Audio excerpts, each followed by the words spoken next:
안녕하십니까. 식사에 대한 잔소리를 좀 하고 있습니다. 그만큼 사실 의사들은 이 먹는 데 대한 걱정을 굉장히 많이 합니다. 우선 뭐 자기 자신부터도 그렇고 특히 이제 환자들의 식사 문화에 대해서는요. 가령 요즘 우리가 뭐 당뇨병 문화라는 것이 따로 있고 고혈압 문화라는 것이 따로 있고 실제로 병원에 가시면은 그 식사가 특색적으로 우리가 조심을 해서 요즘을 특별히 강조를 해야 되는 식사를 우리가 따로 만들고 있습니다. 그래서 이게 요즘 병원 식당은요, 상당히 복잡합니다. 사실은요. 거기에 정말 그 영양사들이 한 사람 한 사람씩 붙어가지고 고혈압에 좋은 그런 음식, 또 그 다음에는 뭐 또 간에 좋은 음식, 뭐 위장에 특별히 좋은 음식, 이렇게 하나하나 전부 골라서 그렇게 좀 식사를 하고 있습니다. 자, 그러니까 이제 우리는 이제 환경이라는 것이 그렇게 중요하게 이렇게 이제 됐습니다. 최근에는요, 여러분 내가 아무리 뭐 음식을 잘 먹고 이래도 이 음식이 시원찮은 환경에서 온 것이라면은 아무리 내가 골라 먹어봐야 소용이 없다. 그런 이야기입니다. 그러니까 우리가 이 환경이라는 것은 뭐 외부 환경도 있고 특히 요즘 이제 우리한테는 이 장내 환경이 정말 건강을 좌우한다. 내가 장내 환경입니다. 내가 장 속에 어떤 음식을 먹었으며 어떻게 먹었으며 언제 먹었으며 얼마나 먹었으며 이런 것들이 굉장히 중요한 장내 환경을 구성을 하는 겁니다. 근데 이 장내 환경이 정말 건강하게 여러분 정말 참 잘 먹어야지 우리가 참 그 비싼 음식을 먹으면서도 이게 효과가 있다. 그런 이야기입니다. 그게 제일 첫째는 뭐 우선 식생활 자체가 너무 그렇게 막 아무렇게나 하고 그렇게 하면 아무렇게나 먹고 그래서는 안 되겠다. 이렇게 우선 식생활 자체가 아주 건강하고 건전해야 되겠다. 우선 이거를 저는 강조를 드리고 싶습니다. 참 이 장내 환경이 건강하지 않으면 안 되는 이유가 몇 가지가 있습니다. 우선은 이제 이 나쁜 식생활, 이건 안 되겠습니다. 내가 뭐 아무리 참 위장이 튼튼하다 그래도 먹기를 내가 잘못 먹어 놓으면은 이게 뭐 문제가 안 일어날 수가 없게 되는 것이죠. 그 다음에 이제 우리가 이 체내 리듬의 난조입니다. 가령 여러분들이 밤중에 일어나서 꼭 그 밥을 먹는 사람이 있습니다. 우리 그 손자 녀석 중에 한 놈, 이놈은 시험 때도 보면은 꼭 그 밤중에 일어나서 뭘 먹어요. 그러고 아침에 일어나서 소화 안 된다고, 아이고, 오늘 뭐 시험, 아주 뭐 버렸다, 뭐. 이렇게 아주 끙끙 앓는 녀석도 있는데, 내 앞에서는 그렇게 못 합니다. 그러다 뭐 난리를 맞으니까, 그러니까 이게 우리가 생체 리듬이라는 것도, 우리가 적절히 맞춰야 됩니다.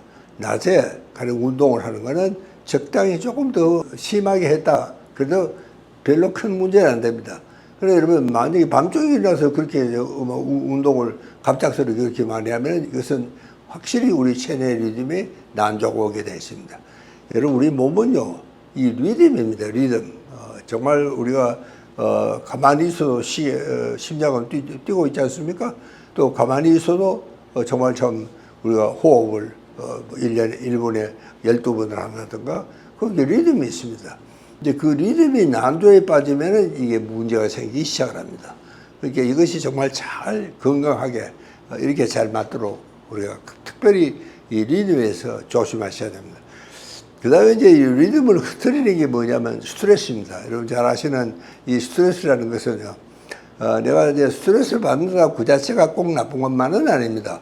우리가 뭐 스트레스 없이 살 수는 없잖아요. 사람들은 모두 그럽니다. 아이고, 이 박사는 정신과를 하니까 스트레스에 대해서는 없겠다. 그렇지가 않습니다. 정신과 의사는 스트레스가 더 많습니다. 왜? 남의 스트레스까지 다 걱정을 해주려니까 더 많을 수밖에 없겠죠. 그렇게 문제는요, 우리가 스트레스가 얼마나 받느냐, 안 받느냐, 이것도 중요하지만, 그보다 사실 더 중요한 것은 내가 이 스트레스를 어떻게 해석하느냐. 나 요즘 이런 스트레스 때문에 잠도 못 자고 밥도 못 먹고 막 시험 공부도 안 되고 죽겠다 하고 난리를 부리면은 진짜 죽게 되어 있습니다. 이렇게 스트레스라는 것은 내가 어떻게 받아들이고 해석하느냐, 이런 주관적인 해석이 중요하다는 사실을 제가 여러분 여기서 다시 한번 말씀을 드릴 수밖에 없습니다. 그렇게 이것도 좀 장래 환경입니다.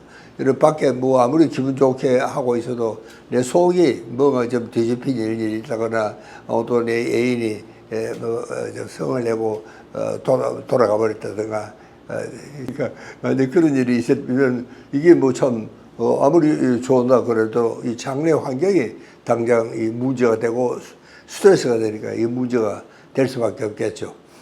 그 다음에 우리가 체내의 리듬이 여러 가지가 있겠지만 참 중요한 것은 이 운동입니다. 적절한 운동을 우리가 잘 해야 되겠다. 이거를 하지 않으면 정말 참 이 모든 리듬 운동은 이게 정말 망치는 겁니다. 그러니까 이제 이야기했듯이 이 운동 부족도 사실은 리듬을 망치는 굉장히 중요한 그런 이야기입니다.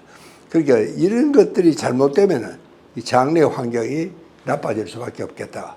자, 그리고 이제 장내 환경이 나빠지면은 여러분 어떻게 됩니까? 뭐가 제일 문제겠습니까? 먼저 이 장 기능이 제대로 돌아가지를 않습니다. 그러니까 소화도 안 된다든가, 변비가 온다든가, 설사가 온다든가, 독보가 괜히 아주 팽만해가지고 생활하기가 불편하다. 그 다음에 이제 가스가 주체 없이 많이 나와가지고 참 아주 굉장히 조심스러운 자리에서 참 이 가스 때문에 참 문제가 많았던 아마 한두 번도 다 그런 개밥을 했으리라 이렇게 생각이 듭니다. 자, 그러니까 이 가스 이것도 저는 이 참 주체 없이 가스가 잘 나와서 참 아주 조심을 하고 있기는 합니다만 이것도 상당히 스트레스 중에 하나입니다. 사실은요. 그러니까 이런 것들도 전부 다 이 장내 환경을 조절하는 그런 그 요인 중에 하나입니다. 굉장히 조심해야 됩니다. 자, 이제 이런 문제들이 이제 생기면은 우리 장이 편할 리가 없습니다. 우리 장은 크게 놓으면 이 대장과 소장으로 우리가 나눌 수가 있습니다. 여러분들, 대장은 정말 이 변을 만들어내는 거고, 소장은 소화 흡수를 정말 하는 굉장히 중요한 기능이라는 걸 여러분 우리가 다 알고 있습니다.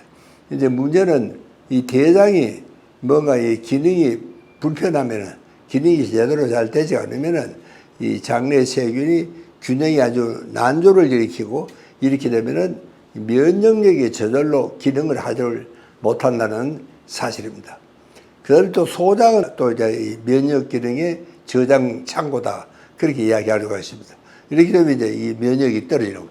그러니까 여러분, 우리가 장내 환경이 건강을 좌우한다. 제일 중요한 것은 우리가 항상성의 유지입니다. 우리는 항상 일정해야 돼요. 환경이 어떻게 됐든, 춥든, 덥든, 항상 일정해야 되는데, 여러분, 이 장내 환경이 이렇게 정말 여러 가지 문제가 생기기 시작하면은 장내 환경의 항상성이 일정할 수가 없게 되어 있습니다. 이렇게 되면 반드시 이제 병이 나게 이렇게 되어 있습니다. 그러니까 요즘은요, 여러분 의사 중에서도 제일 아주 잘 나가는 의사가 내과 의사들입니다. 이 소화기 내과. 특히 이 소화기 문제에 대해서 그전에는 뭐 우리가 참 좀 밀어내서 그런지 별 문제 없이 잘 지내갔는데도 불구하고 최근에는 뭐 걸핏하면 그만 설사를 하거나 안 그러면 또 뭐 변비가 온다거나 아주 고생을 많이 하고 있습니다. 그것도 사실 따지고 보면요, 제일 위에는요, 장내 환경을 내가 잘 고르게 잘 유지를 못했던 그런 탓입니다. 그러니까 그 문제는 나한테 있다는 이야기입니다. 환경 자체가 아니에요. 내가 뭔가 이 조절을 잘 못하기 때문에 참 이런 문제가 생긴다. 그래서 저 밑에까지 내려간다 하는 사실을 여러분 참 항상 머릿속에 넣어주시고 염두에 넣어주시기 부탁드리겠습니다. 감사합니다.